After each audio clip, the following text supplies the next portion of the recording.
আপনি মুসলমান, আপনার সন্তানও মুসলমান, আপনার ছেলে মুসলমান, আপনার মেয়ে মুসলমান, বিয়ে দিচ্ছেন, কবুলটা করান ইসলামিক নিয়মে।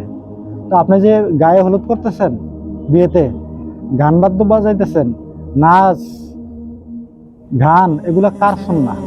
এগুলো কার রীতি? এগুলো তো শয়তানের রীতি। কেন আপনি এগুলো করছেন? এগুলো কেন বন্ধ করছেন না? এগুলো করলে কি আপনার বিয়েটা কি জায়েজ হবে? বিয়েটা কি হালাল হবে? হ্যাঁ, শুধু কবুল বললেই কি বিয়ে হালাল হয়ে যাবে, জায়েজ হয়ে যাবে? আপনি এগুলো কেন করছেন? আপনি জানেন না নবীজি কি বলেছেন? যদি গান বাদ্য বেড়ে যায়, এগুলা পৃথিবীতে ভূমিকম্প বেড়ে যাবে, পৃথিবীতে আযাব আসবে। আপনার কারণে আপনার প্রতিবেশী কেন আযাব ভোগ করবে? কেন ভূমিকম্প হবে? কেন আপনি গান বাদ্য বাজাচ্ছেন বিয়েতে, বিভিন্ন অনুষ্ঠানে? এগুলো বন্ধ করেন দয়া করে।